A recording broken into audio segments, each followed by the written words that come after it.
మన ఉల్లిపాయలు లైట్గా కలర్ వచ్చిన తర్వాత దీంట్లో ములక్కాయ ముక్కలు, ములక్కాడ వంకాయలు కూడా మంచి కాంబినేషన్.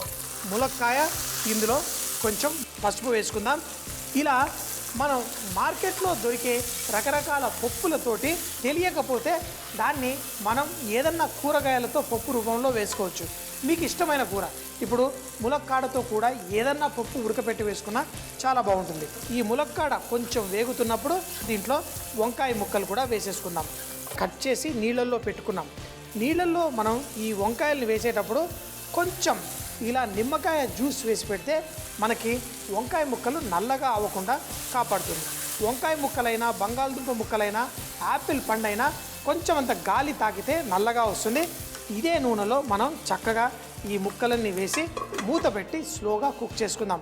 ఎందుకంటే మనం పప్పు ఉడకడానికి చాలా టైం ఉంది. ఈ లోపల మన కూర కూడా రెడీ అయిపోతుంది. కావాలంటే ఇందులో కొన్ని నీళ్లు కూడా పోసి ఈ వంకాయ, ములక్కాయ చక్కగా ఉడకనిద్దాం. ములక్కాడ, వంకాయ చక్కగా ఉడుకుతోంది. ఇందులో మనం ఇప్పుడు టమాటాలు వేసుకుందాం. మనం ఏ పప్పు కూర చేసినా అందులో కొంచెం టమాటా వేస్తే బాగుంటుంది. ఈ పప్పు పొట్టుతో సహా ఉంది కాబట్టి కొంచెం ఉడకడానికి టైం పడుతుంది. ఇందులో మనం కారం కూడా వేసేసుకుందాం.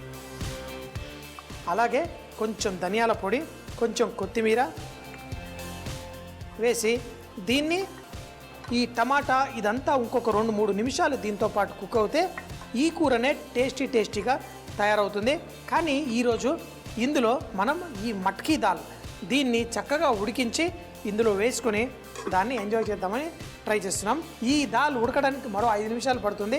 ఆ లోపల ఇది కూడా చక్కగా గుజ్జుగా తయారవుతుంది. రెండు కలిపేసుకుందాం. ఉప్పు అడ్జస్ట్ చేసుకొని తినేస్తే టేస్ట్ అదిరిపోతుంది. ఒకటి, మనం రకరకాల పప్పులు కూడా మన కూరల్లో, అది కూడా పప్పులు మనం చేసేటప్పుడు వాటి పొట్టుతో సహా వేసుకున్న పప్పుల్లో మరింత శక్తి ఉంటుంది.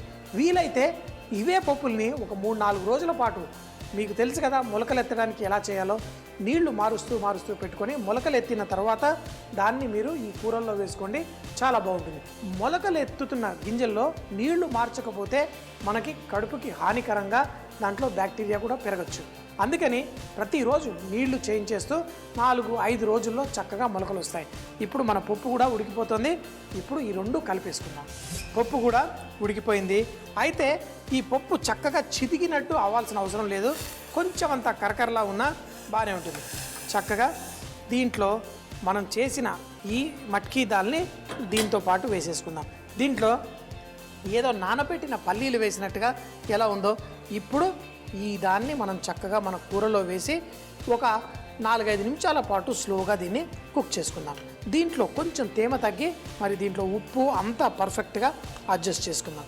ఇలా ఇదే కాదు, కావాలంటే నల్ల శనగలు కూడా దొరుకుతాయి కదా, దాన్ని కూడా మన కూరల్లో వేసుకొని, ముఖ్యంగా పిల్లలుండి మనం వెజిటేరియన్ అయితే ముఖ్యంగా వాళ్ళకి ఏదో రకంగా ప్రోటీన్ వచ్చే విధంగా శనగలు, బఠానీలు ఇలా రకరకాల పప్పులని మనం కూరల్లో వేసుకొని చేసుకోవాలి. ఇప్పుడు ఉప్పు జరా స్లోగా స్టోరీ చెప్పిస్తానన్నాను కదా.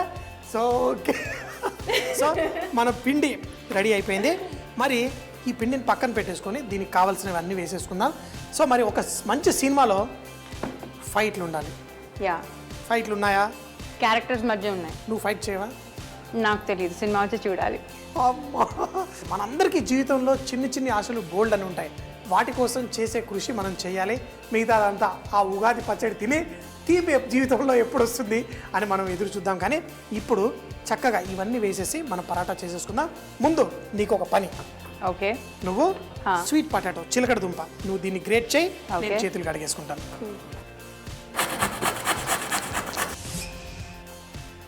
దీంట్లో మనం కొంచెం పసుపు, అలాగే చిలకడ దుంప, ఇది కుక్ అవ్వాలి కదా మన పరాటాలోకి వెళ్ళడం కోసం, దాన్ని కూడా వేసుకుందాం. అలాగే దీంట్లో కొంచెం ఉప్పు. దీంట్లో కూడా చాలా రుచులు ఉన్నట్టున్నాయి కదా. షడ్రుచులు అంటారు కానీ నిజంగా మనం ఒక పులుసు మనం ఎంత ఇష్టంగా తింటాం. మంచి ముక్కల పులుసు, ఈ పులుసు, ఆ పులుసు అని వాటిల్లో కూడా మీరు చూస్తే బెల్లం, ఉప్పు, కారం, చేదు అన్నీ వేసేస్తాం. దీంట్లో ఉప్పు వేసుకున్నాం. ఇందులో మనం మిగతావన్నీ కరివేపాకు సన్నగా తరిగేసాం, పచ్చి బఠానీ, అలాగే కాలీఫ్లవర్.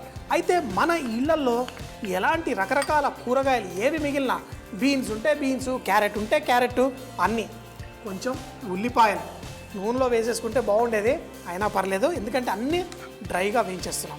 ఇవన్నీ కొంచెం వేగుతున్నప్పుడు మనం ఇందులో బంగాళదుంప కూడా మనం చిదిమి వేసేసుకుందాం. సో బంగాళదుంప చక్కగా ఈ విధంగా చిదిమేసి వేసుకుందాం, లేదంటే గ్రేటర్ తీసుకొని లావుగా ఉన్న సైడ్లో గ్రేట్ కూడా చేసేసుకుందాం. దీంట్లో కొంచెం కోపం వేద్దామా? కొంచెం కోపమా వేద్దాం. కోపం వేసి కోపం, కారం, ఘాటు కావాలా, వాత పడేలాగా. చాలు. ఇది ఏంటనుకున్నాం, ఇట్లాంటి కారం కాదు, ఇది ఖరానీ కారం, వంటలో రాని కారం. ఇది కొంచెం వేసుకున్నా మంచి టేస్ట్ ఇచ్చేస్తుంది. మనం ఏ డిష్లో వేసుకున్నాం. ఇందులో కొంచెం గరం మసాలా, అలాగే మీ యూత్కి కావాల్సింది చీజ్. సో మరి చీజ్ కూడా వేసుకుందాం. ఫస్ట్ దీన్ని స్టవ్ కట్టేసి తర్వాత కొంచెం చల్లారిన తర్వాత దీంట్లో చీజ్ కూడా కలిపేసి దీన్ని మనం స్టఫింగ్ చేసుకుందాం.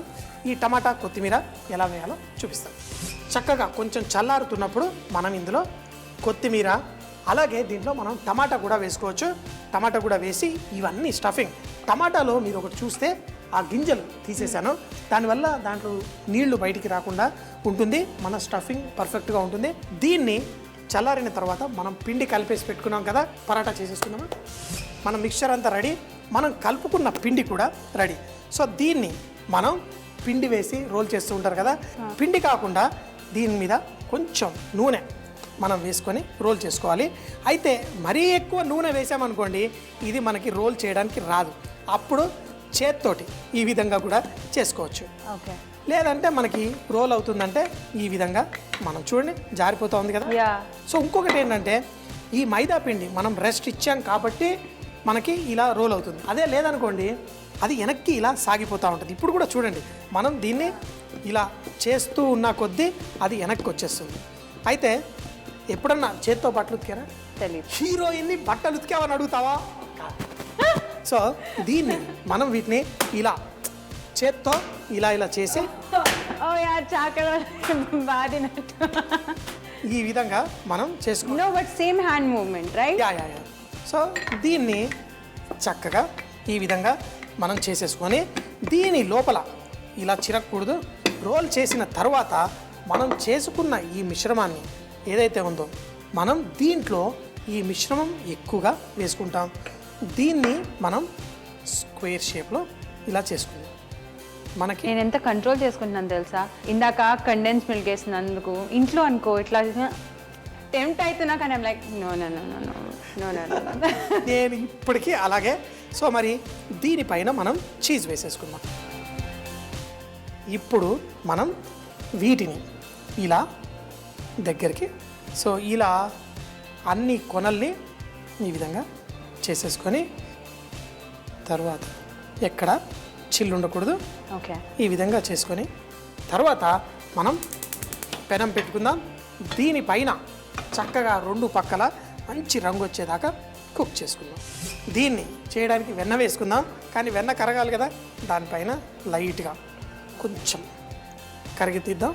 ఇప్పుడు మనం ఈ పరాటా చక్కగా వేసుకొని దీనిపైన మంచి రంగు వచ్చిన తర్వాత వెన్న వేసుకొని చేసుకుంటే చాలా చాలా బాగుంటుంది. ఒక పక్కన వేడివేడిగా ఇది, మరో పక్క అయిపోయిన తర్వాత ఐస్ క్రీమ్, ఉగాది పచ్చడి ఐస్ క్రీమ్, మళ్ళీ ఇట్లాంటి ఐస్ క్రీమ్ కాదు. సో ఈ విధంగా చక్కగా మనం కుక్ చేసేసుకుందాం. చాలామందికి చిన్న ఆశలు ఉంటాయి. నాకు ప్రతిరోజు ఒక చిన్న ఆశ ఏముంటుందంటే, ఇలా వంట రెడీ అవుతూనే ఇది ప్లేట్లో కూడా వెళ్ళకూడదు, ఆ వేడివేడిగా ఆ గిన్నెలో ఇట్లా తీసేసుకొని తినేయాలని ప్రతిరోజు కోరిక కలుగుతుంది. చక్కగా ఒక పక్కన మనం కుక్ చేసుకొని మరో పక్కకి తిప్పేసుకుందాం.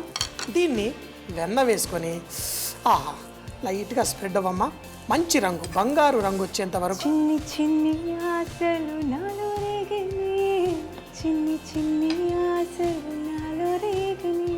అది ఒక పాట నేను పాడింది, అండ్ ఇది చూడంగానే యాక్చువల్లీ అది గుర్తొచ్చింది, అందుకని పాడాను.